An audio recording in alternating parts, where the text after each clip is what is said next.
एक ही झरना से, एक ही सोता से मीठा पानी और खारा पानी नहीं निकल सकता है।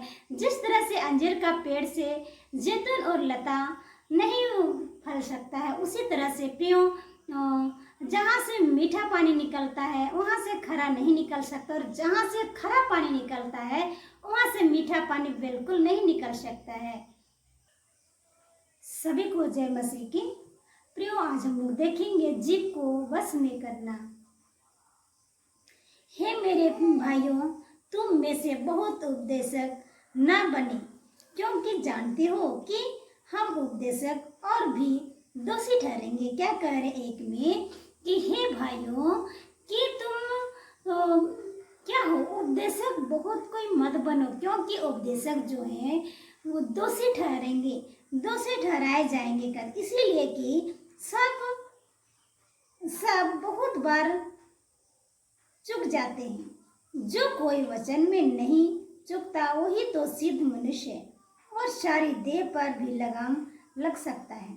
क्या कहते हैं कि हे भाइयों, इसीलिए कि सब चूक जाते हैं, और वही जो वचन में नहीं चूकता वही सिद्ध मनुष्य। क्या कहते हैं प्रियो, सब चूक जाते हैं, मतलब सब कोई हट जाते हैं उस वचन से, और जो मनुष्य उस वचन में स्थिर रहता है, दृढ़ रहता है, मजबूत रहता है, वो क्या होता है, वो कभी नहीं चूकता है, वही मनुष्य सिद्ध ठहरता है।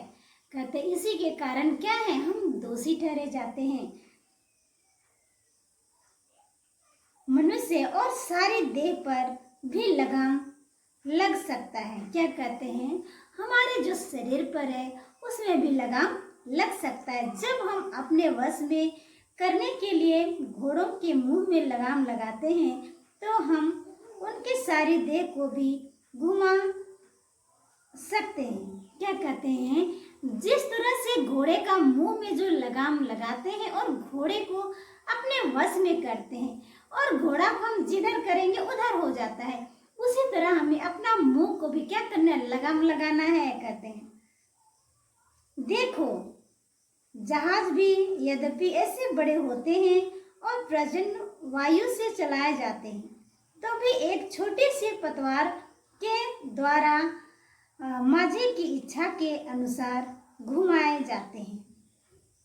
क्या कहते हैं, देख, जो जहाज है, इतना बड़ा जहाज को भी क्या करते हैं, चलाए जाते हैं, वायु में उड़ता है, और पानी में चलने वाला जहाज भी पानी में घूमता है, वायु में आकाश में उड़ने वाला जहाज आकाश में उड़ता है, पर क्या है, उसमें भी एक चालक की जरूरत है, उसमें भी एक पतवार की जरूरत है। कहते हैं उसमें भी एक पतवार उसको अधीन में करता है। कहते हैं उसी तरह से क्या है, वैसे ही जीभ पर भी एक छोटा सा अंग है। क्या कहते हैं, उसी तरह से जीभ भी एक ज्यादा बड़ा नहीं है, छोटा सा अंग है। कहते हैं और वह बड़ी बड़ी डींगे मारती है। क्या कहते हैं, छोटा सा तो है पर बहुत बड़ी बड़ी डींगे मारती है। उसको क्या बोलते हैं कि उसको जीभ की एक अंग है। जीभ हमारे अंगों में अधर्म का एक लॉक है और सारी देह का कलंक लगाती है। क्या करते हैं, जीभ ऐसा चीज है जो हमें अधर्म के कामों में शामिल कर देता है और कलंक लगा देता है, बताते हैं, और जीवन गति में आग लगा देती है। क्या कहते हैं, हमारे जीवन की गति जो है, हमारे जीवन की जो गति है, उसमें क्या करते हैं, आग लगाने का कोशिश करता है जीव एक दूसरे से। मतलब आग लगाए तो कैसे, एक दूसरे से कि हम लड़ाई झगड़ा उत्पन्न होता है, एक दूसरे से चिड़चिड़ापन रहता है, कहीं मतलब शांति ही नहीं है। तो क्या है, जीव के द्वारा होता है। जीव ही हम क्या करेंगे, वो कहते हैं ना कि तुम मन को स्थिर रख तो तुम्हें शांति मिलेगा। सचमुच में प्रियो, हम लोग यदि वचन में नहीं बने रहेंगे और जीव को भी अपने अधीन में नहीं रखेंगे ना, तो जो मन में आए वो बोलते जाएंगे, तो एक दूसरे से लड़ाई होगा ही, एक दूसरे से के साथ तानाशाही होगा ही। इसीलिए प्रियो, क्या करना है, हमें अपने जीव को अधीन में रखना है। सोच विचार के साथ में हमें कुछ बोलना है। कुछ बोलने से पहले हमको सोचना है कि हम क्या बोल रहे हैं ना।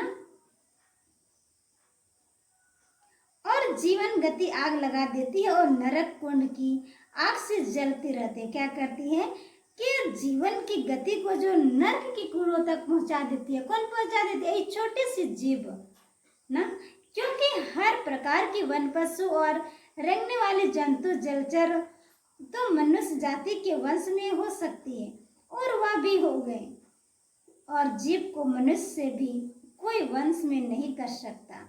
क्या कहते हैं? जिस तरह से जो वन पशु हैं, रेंगने वाले पशु हैं, जलचर पशु हैं, जल में रहने वाले पशु हैं, इन सारी वस्तुओं को तो मनुष्य अपने अधीन में कर लेते हैं, पर जो मनुष्य का जो जीव है उसको वो लोग अपना अधीन में नहीं रख सकते हैं। प्रियो, जो हम लोग क्या करते हैं कि हमें जो मन में आया वो बोल देते हैं। ऐसा नहीं करना है, हमें वचन के अनुसार में चलना है। यदि हम लोग वचन में पढ़ेंगे तो बहुत ही सोच विचार के साथ में हमें बातें को रखना है। और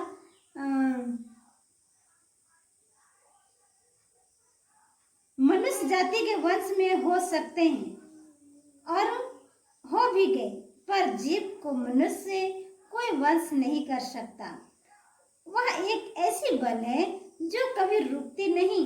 वह प्राणनाशक विष है। क्या बताते हैं?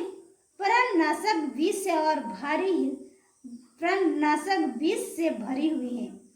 क्या कहते हैं? जीव इतना खतरनाक चीज है, जीव की प्राणनाशक चीज है, मतलब बहुत जीव जहरीले चीज से भरा हुआ है। जीव के विषय में हम लोग देख रहे हैं कि जीव कि मनुष्य रेंगने वाले जंतुओं को भी अपने अधीन में कर सकते हैं, जलचर पशु को भी अपने अधीन में रख सकते हैं, वन पशु को भी अपने अधीन में रख सकते हैं, पर जीव को अपने वश में नहीं कर सकते हैं। और जीव जो है वो विष से भरा हुआ है कहते हैं। पर प्रियो, हमें इस विष को हटाना कैसे है? विष को कैसे हम लोग उसको हटाएंगे? यदि हम परमेश्वर के सम्मुख में बने रहेंगे तो हटा सकते हैं, और यदि हम उसके संगति में बने रहेंगे तो, यदि हमारा मन शुद्ध रहेगा तो हम हटा सकते हैं ना। और हम परमेश्वर के सम्मुख में निरंतर बने रहेंगे तो, क्योंकि हम यदि उसके उपस्थिति में बने नहीं रहेंगे तो क्या होगा? हमें भिन्न भिन्न प्रकार की सोच विचार आएगा, और वही सोच विचार से हमें जीव के द्वारा बोला जाता है। बोलते हैं ना कि जो उसका अंदर में है वो आज बोल ही दिया बोल के। सचमुच में जैसे हम अपने मन को करेंगे ना, ये जीव क्या है? प्राणनाशक विष है, कमसम नाशक नहीं है। प्राण, हम लोग का प्राण को नष्ट करने वाला विष है, बताते हैं 8 में। इसी से हम प्रभु और पिता की स्तुति करते हैं। क्या करते हैं? यही जीव से क्या करते हैं? हम परमेश्वर और पुत्र की, प्रभु की, हम परमेश्वर की स्तुति करते हैं। कौन जीव से? वही प्राणनाशक जीव से ही। और ऐसे इसी से मनुष्य को जो परमेश्वर के स्वरूप में उत्पन्न हुए हैं साथ देते हैं। क्या कहते हैं प्रियो? हमारा जीव ऐसा है कि हम इसे जीव से हम परमेश्वर की स्तुति करते हैं, महिमा करते हैं, भजन गाते हैं, और यही से जीव से हम दूसरे को भी श्राप देते हैं। कौन है? वही जीव है कहते हैं। एक ही मुंह से धन्यवाद और श्राप दोनों निकलती हैं। क्या कहते हैं? एक ही मुंह से धन्यवाद और श्राप दोनों निकलती है। हे मेरे भाइयों, ऐसे नहीं होना चाहिए, क्योंकि सोते के एक ही मुंह से मीठी और खरा जल दोनों निकलता है। क्या कहते हैं? हे प्रियो, हे भाइयों, ऐसा नहीं होना चाहिए कि एक ही जो झरना है, एक ही जो सोता है, वहाँ मीठा और खरा दोनों जल निकलता है।